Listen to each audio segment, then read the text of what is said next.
Here. It is so good to have Dennis Edwards again. Dr. Dennis Edwards is a professor at North Park Seminary in Chicago area, and a good friend that I've gotten to know along the way. He pastored in North Minneapolis, same time that I was pastoring in Columbia Heights.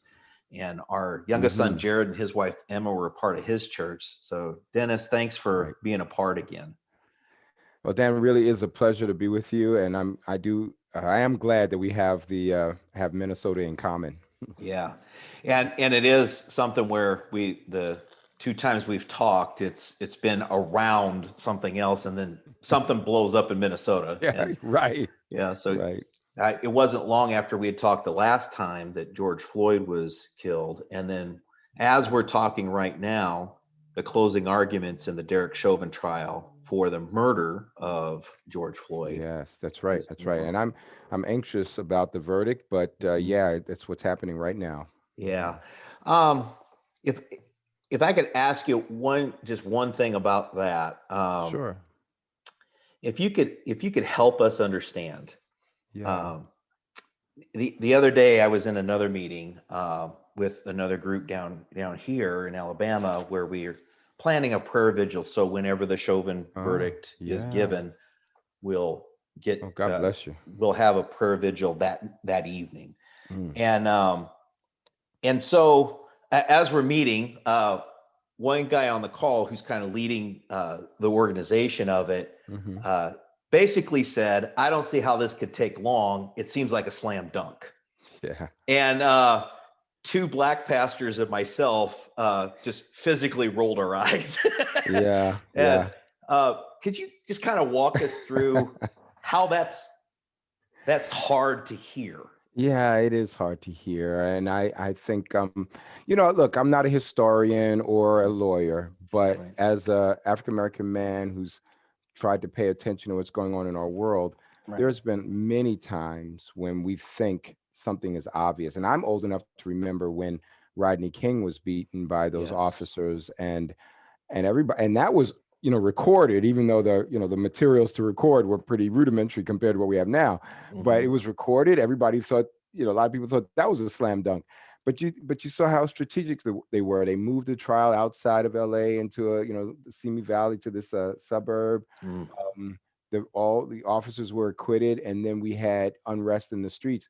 But something that seemed kind of open and shut and slam dunk back then to us, played out differently. So there's a fair amount of cynicism, I think, on the part of many of us.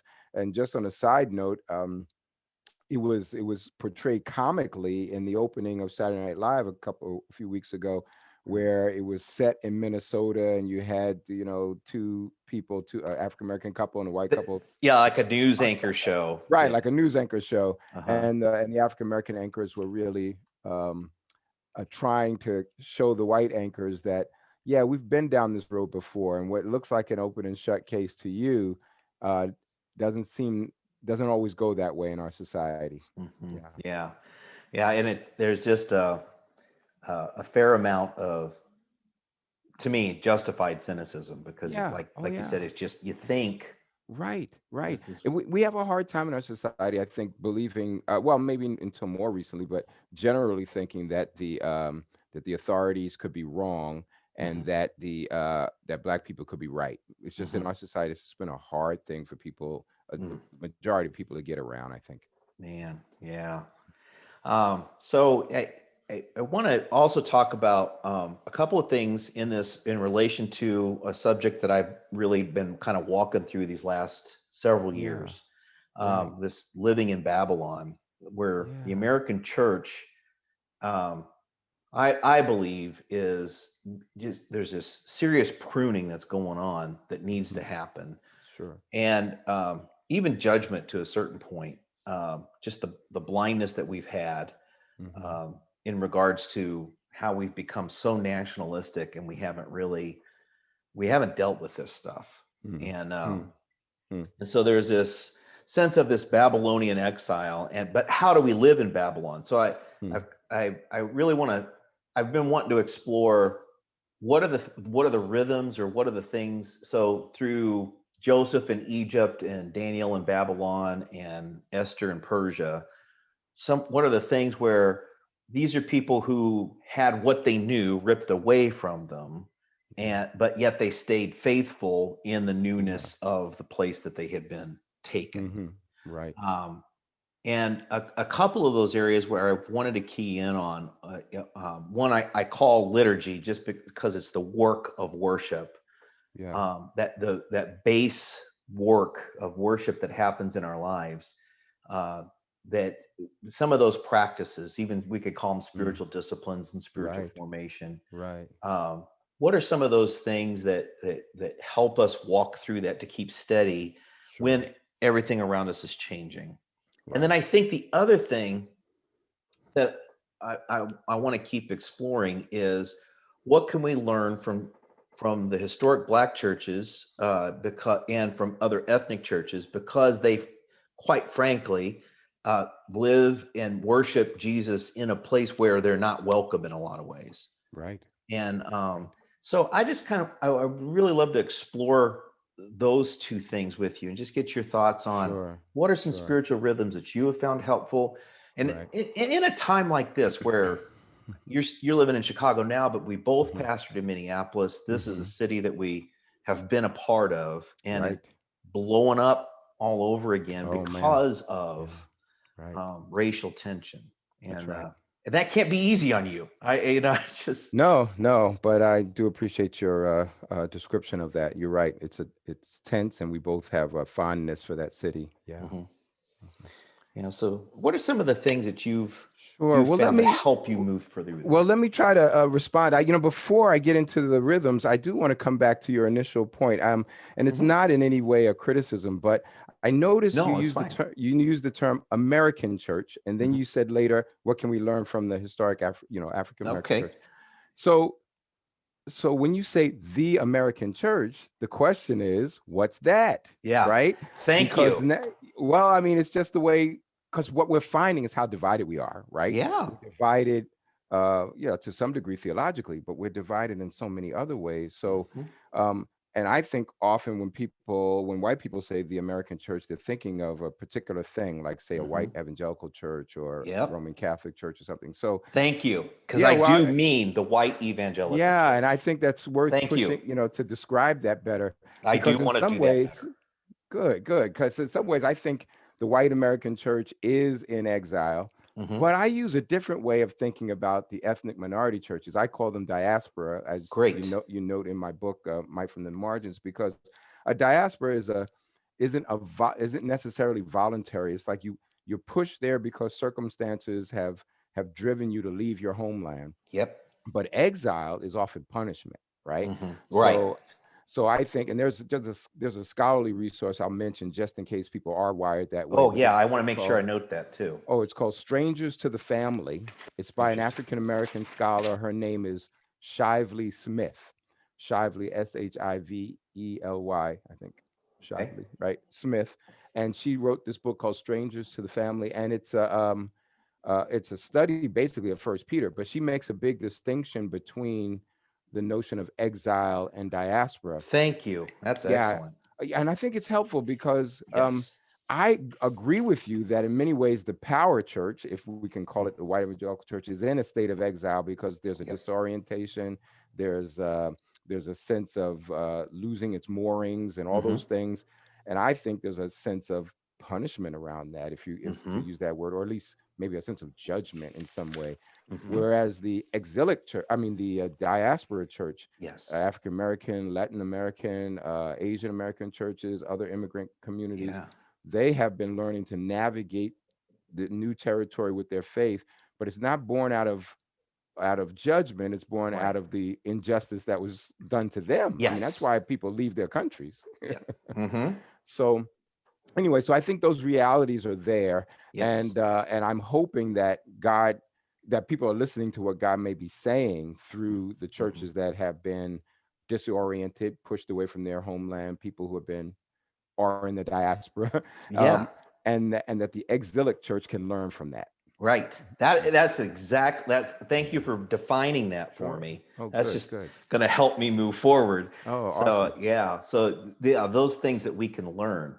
Right, So right. whichever way you want to tackle this, whether it's Yeah, spiritual rhythms or liturgies or the diaspora church, what are some right. things?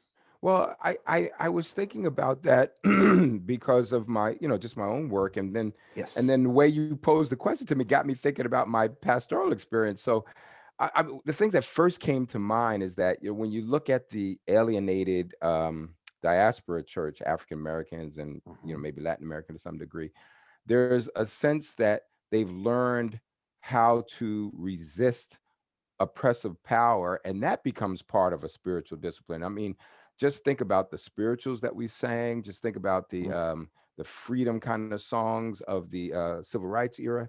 These were songs and movements and a way to couple their spiritual life with a resistance to oppressive power. So Mm. those weren't seen as political entities in and of themselves. They Hmm. were seen as a spiritual force that would impact politics, it would impact community life, it would impact housing, it would impact, the way we maneuver. So I phrased it this way: resistance to oppressive power as a spiritual discipline. So I think Yes. that's something we can learn from Mm. churches that have been marginalized. I would also say a couple other things. One is developing a just society is important, Mm. but I think in ethnic minority churches, they don't want to see, or we don't want to see the development of a just society at the expense of our the vitality of our souls. You know what I Right. mean? Okay. So that's held together. What I Mhm. fear happened in evangelicalism, white evangelicalism, is that people seem to be forfeiting their spiritual values for the sake of some political power. Right. Hmm. And to a large degree, the African American community has not wanted to bifurcate that way. It says, yes, we want a just society, but we're still Jesus people, in a Hmm. very real sense of that. And Right. then just a couple more things. One Mm. would be the sense of community and solidarity. I think that's something that American society works against. American society is very Hmm. competitive and individualistic. But when you look at ethnic minority communities, there's Mm. still a premium on community togetherness. What we would say biblically koinonia, Hmm. right? The fellowship. So I think that's another lesson. And then the last one I would say is joy. That joy becomes something that's transcendent. It's not dependent upon everything going right. In Black churches, we Yes. often cite the Psalms, weeping may endure for a night, joy comes in the morning. There's a Mm. sense that you can still shout and jump and have joy, even though the oppressor is still working against you. That's remarkable to me. I Mhm. sometimes reflect on that in my life. So yeah, so that's some community values I think that come out of the diaspora church that speaks to Mhm. this exilic church. I appreciate that. I was even thinking about that second point that you gave uh, a little bit in a conversation last week as well, Mm, because um, just the sense of, for us as whites, we mm-hmm. tended to look last year, our attention was a little bit more in because of Mm. COVID, and we didn't Yep. have much else to do. Right. There you're looking at this, and I said, I've told people, I said, we thought we could solve racism in a 6-week Bible study, Woo, woo. 6-week book Yeah. study, Oh man, I hear that. and then we didn't solve it, so we got tired and lay back down, Yeah. and I think also is that what you honed in on there Mhm, in that second point is we tend to look for us as whites, the technicality of stuff. Well, if he had done mhm, this, and well, if she had done that, and mhm, the technical part of it. mhm, Whereas for ethnic communities of believers, it's that mhm. community, and you Huh. know that you're doing this in the long haul, Hmm. you know. And Yeah. I Yeah. I appreciate you highlighting that, because that's That's funny that you say like that because I don't like to like give um accusatory labels, especially ones that are loaded like Pharisee or something. But Mhm. you happen to make me think of an episode in the Gospel of Mark where Jesus heals a man with the withered hand. Mm. And when he's doing this, there's all these eyes on him because he's healing on the Sabbath. Mhm. And when you said the technicality of it, that's what hit me. It's like Mm. for them, the technicality was it's the Sabbath. And Mhm. and And when we step back and say, wait a second, you've got a guy who's alienated from the rest of the community because he can't work, well, he's got this withered hand. Jesus is about to heal this guy.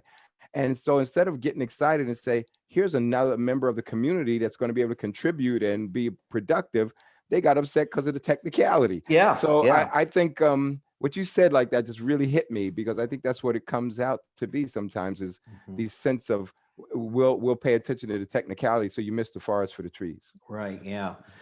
Yeah. So I really see that. Mm-hmm. How about some spiritual rhythms that you've found helpful, even though there's struggles? We all get that. Right. Well, that was a harder question for me, because it was maybe even a little convicting as you thought about it, because I started to think, it reminded me when I was younger and first starting out in ministry. I went to this workshop, and these clinical therapist guys were giving workshop to pastors, and they said at one point, the ministry is not my life's my ministry. And what they were saying is, you get a lot of pastors who wound up like getting so frustrated, and then when they left their churches, they sort of lost their whole identity, because it was all in, quote unquote, the ministry. And they helped me to see that everything I do is part of my ministry. How I parent, how I recycle, how I exercise, all of these things, my life is my ministry. So when I had that shift in thinking, it made me, it pushed me to think more, to develop better rhythms. But the convicting part of it is, I fall short of my own desires, Right. Yeah. Right. I get But that. the things that I have found helpful, though, have been things that I actually did not learn in the church of my childhood. The church of my childhood was be in church all the time. Right. Pastor would say, every time these doors are open, you need to be here. And everything was about the building, the singing, the shouting, and the preaching. But I learned over time that to value silence, to come away like Jesus did. And so I've taken personal retreats. And one of the things I missed because of the pandemic is, and I just had this conversation with my wife a couple of days ago, was how I miss doing that. And I have a Catholic friend, and she when she takes personal retreats, she'll go up to a whole week. She says, because you need some time to decompress, and then some time to get ready to get back into it. And I think the best I've ever been able to manage was a weekend, or the length of time of a weekend, 2 days, 2.5 days or something. And I thought, oh my goodness, yes, I should. I don't want to say should, but I would relish a week-long personal retreat. But however much time you can give, the idea of being away from the hustle and bustle, quiet, reflective time, even if it's like Elijah in the desert, where you have to just eat and sleep for a while before you hear the voice of the Lord. And in 1 Kings chapter 19, the angel fed him, and he sleep. He took a big nap, and so in some ways that's part of it. And then the second part that's invigorating for me, which I think of as a spiritual discipline, is the sense of fellowship and community. I used to didn't think of it as that. I just thought it was something that you do. But now I think of it as, how I enjoy the company of other believers without it having to always be a Bible study or something formal, but having food and celebrating with each other and enjoying each other's company. I have found it to be so enriching to my spiritual life, just to be able to share with each other. And I missed that during the pandemic. So, isn't that the truth? Yeah, but notice the two opposites. It's like by myself, but then also community. And it's like I needed both of those things to enrich my spiritual life. Yeah. And a lot of spiritual leaders would say that because of silence, you value being with people better. I can hear that. I can hear that, because I found that to be true just in my own life. Yeah. It is. It's that richness that you value being with, and also the words. Your words are better. Yes, indeed. Oh man, I can relate to that. Yeah. That means a lot to me. And I'm just going to say again, I don't want to belabor it, but the church of my childhood, I'm not throwing stones at it, but there was something about the fellowship part. I get that. There was something about the worship part. I think I get that.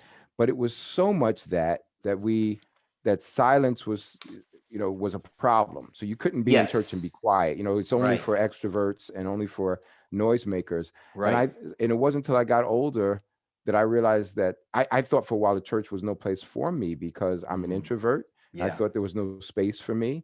And then as time went on, I realized, hey, there's a lot of us that have that are introverts and realize that there's a rhythm. You're not always up, you're not always down, but Yep. there's a rhythm. Yeah. Yeah. That's so good. I so appreciate that. Thank you. Um, I want to talk also. We've batted around Hmm. multi-ethnic churches, and Yeah. you pastored a multi-ethnic church in Yeah. Minnesota. And I want to take a quote, and I see your book behind you, Yeah. but and just from your book, right at the beginning of your introduction, Yeah. shoot me if I ever work for white evangelicals again. I said that. I love that line. Oh, oh, So oh. I know that you've Yeah. mentioned some things. You've been in conversation. I've heard you on some other podcasts where you've been Yeah. guest and Right. everything. But some of those things you led a Yeah. multi-ethnic church, but I know there's been Right. some struggles with that. And I was wondering if you Right. could just share some of the Sure. strengths, weaknesses, Sure. and why do you I want to th- shoot even? Oh, why do you want to shoot yourself? Not shoot. yeah. Why do you want to shoot Well, white evangelicals yeah, or be shot or because be I mean shot? Yeah, we don't own a gun, but it was so yeah. it was definitely hyperbolic. I should probably say that it was Absolutely, I but at the understand. same time, there was a lot of frustration, and I'll say it.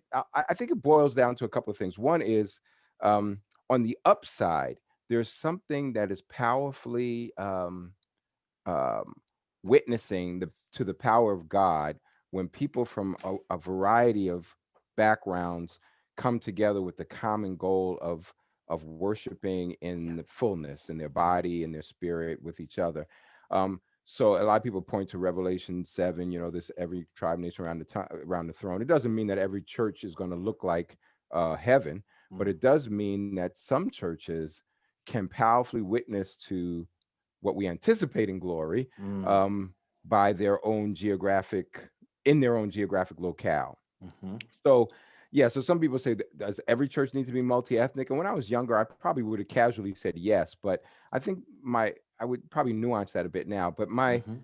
But the point is, in those settings, it can Mm. witness to something powerful, right? That's the Right. upside. Yes. On the downside is we often still defer to the way our culture operates, even in those settings. Okay. Meaning, I'll be explicit, it Yep. means that we don't wrestle with power, and power is vested right now in white people in our country. Mhm. So the church just defaults to a white privilege, power structure, and Mhm. sometimes they don't even realize it. It's the normative. Mhm. So when you have a multi-ethnic church, even with African American pastor, um, or different ethnic group pastor, the church seems to be multi-ethnic only to the degree that white people are happy there. Mm. So you still defer to them, and that was happening to me in Mm. D.C. So I wasn't Minneapolis wasn't the only multicultural church I Right. served. Right. Mhm. This has been most of my journey, and one of the churches in DC, the first church I was at in DC, had, they seemed to be happy to have an African American pastor. I was an associate at first and then the lead. But there was always this smaller group that rumbled and grumbled about having with me representing the whole of the congregation, with Mhm. me perhaps having more Black people attend that made them come, that would be Oh. comfortable for them. In fact, the line that I think I quote this one in the book, people were saying, and this came through the elder board, they were saying, Dennis cares more about city people, which was a euphemism for Black people. There'll be no place for us, meaning Mm. white people from the suburbs. Mm. And I thought, why would they draw that conclusion? There was nothing in my way of being that, at least not that I knew of, that showed any kind of favoritism. Mhm. But our church was in the city. We Right. had neighbors, 1, 2, 3 blocks away that did not see themselves as belonging in our church. And I Right. wanted us to explore that. Why didn't they see themselves as possibly coming to our church, right? So Mm. what you're hearing from me is to say, on the upside, there's the potential for powerful witness. On the downside is, if we don't reckon with power and privilege, then that multi-ethnic church can default to simply being a white church Mm. with a smattering of non-white people in there that looks good on the brochure and the website, but Mhm. doesn't actually function as a healthy community. Yeah. That one of the quotes I pulled out of your book on page 28, white evangelicals have created space to construct and defend unjust systems. often fortified by the way they define the gospel. Yeah. Yeah. So take for example, we have well, we're talking about policing. We're talking about capital punishment. So you Hmm. take those big societal things, and rather than debating them in the public square and in terms of their effectiveness in a society, which I think some people want to do, white Christians say, well, those things are biblical. Mm. So now everything is biblical that they affirm, rather than having a discussion in terms of the way our government operates or what's Mm. best for our society. Once you start calling it biblical, then all your people that are with you think, well, I have to be about capital punishment. I have to be about affirming policemen no matter what they do. They're the authority.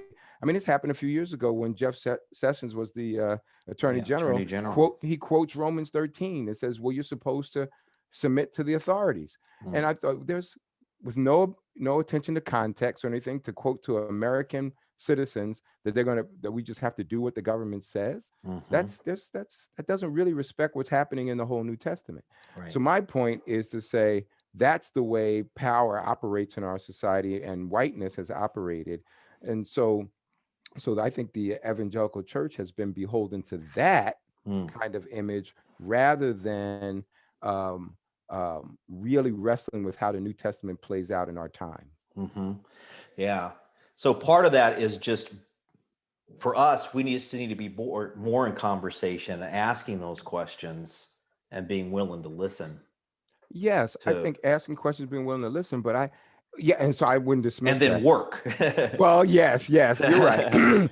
But I still, I mean, I think the thing I'm trying to be careful about with Dan is, even in that process that you just described, watching, listening, working, there's a sense that the ethnic minority church still is serving the Mm. white church in some way. Hmm. It's serving the white church by being its resource, so that Okay. when I'm stuck, I'll go to the black church and ask them, how do they do this? Or if Okay. I'm, so now our job is to not only function in this world. Now it's our job to teach you too. So you follow Yeah. what I'm saying? So Yes. it becomes actually even burdensome. Hmm. So I think maybe in some way there is still, I think, for white Christians, a space to learn and to grow and to listen, as you said. Hmm. But I think the thing that's troubling for me, and I actually don't have a full answer on it, but I think the thing that's troubling for me is, how can that white people need to have the conversation about how to do that without taxing us. Right. Yeah. Yeah, That's that's great. that's I guess that's the simple way to say it. And Yeah. there's some folks writing books, right? I mean, my friend Hmm. Dave Swanson has the book on rediscipling the white church, Right. and our friend, we both know, a newly Dr. Rosalie Norman. She Yeah. just got her doctor of ministry degree. She's over at the Sanctuary Covenant Church, and Hmm. she's written on what she calls white followership. Is that the Mm. whole idea of white people following is Mm. really, for some people, like, what are you talking about? Mhm. Reverse racism and all this stuff. But her point is, that's a space that white people aren't used to filling. Mm. Is, how do we follow, rather than saying, all right, we're still out there leading, but we'll turn around and look at you guys to get some Mm. pointers of how we can still stay out in front and lead. Mm. And I think that's the a bad way or a Yeah. wrong way to look at multi-ethnic ministry. Is it so I just want to, for me, Hmm. would it be a matter of just joining with other black pastors and saying, I need you to show me how to break this unjust, Well, I feel this unjust. How can I help you? Or what do I well, need to do? well, to be honest, I don't know if I want to put it as a formula like that, No, but no, it's fine. Yeah. no, but think of it in terms of how you have most of your relationships, marriage or stuff. I mean, presumably you enter into those relationships without a the only agenda, let's put it this way, that Hmm. you have in your relationship is to grow together and Yeah. figure out life together, right? Hmm. So when you join a church, yeah, churches have their missions, and we've gotten sophisticated with mission statements. But frankly, a lot of people join, they're not necessarily up to date on all those mission statements.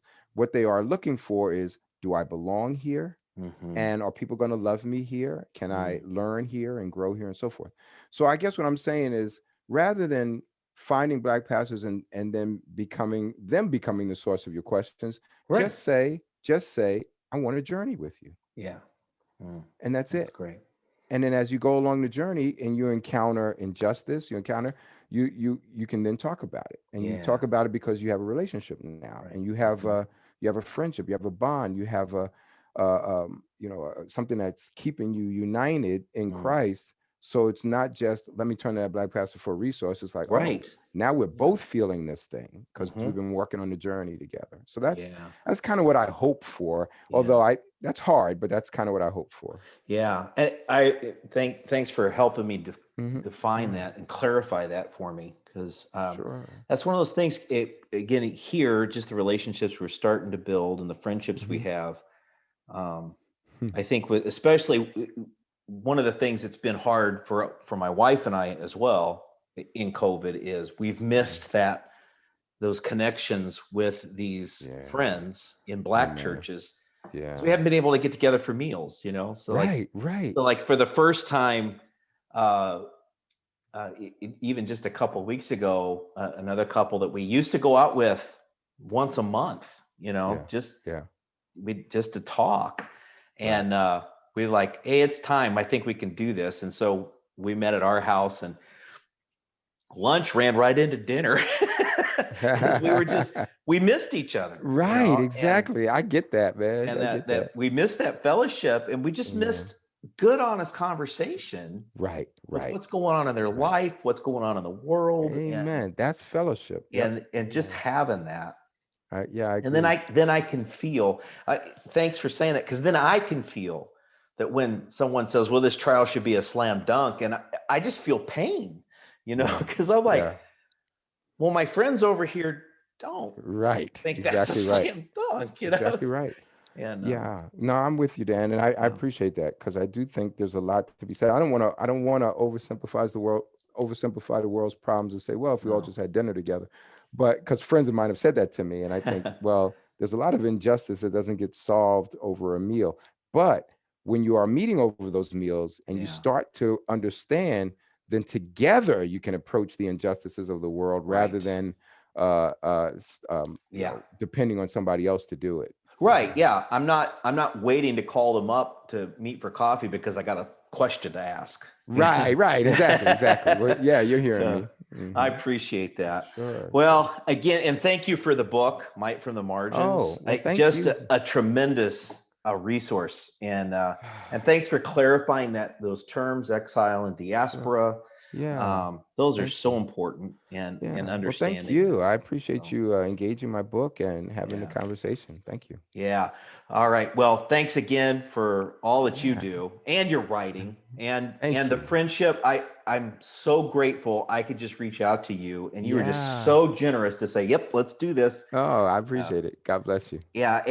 And bless you. And also, while we both think about Minneapolis, Chicago's in a tough time. Yeah. Oh my goodness. Yes. This young Adam. Was shot, and I didn't want to see the video, and it wound up coming across my screen so fast. I like, whoa! I saw it before I. So we're going through our tough times too. Yep. Exactly. So we pray for you, and I know we both pray for Minneapolis as well. So thanks so much again. God bless you.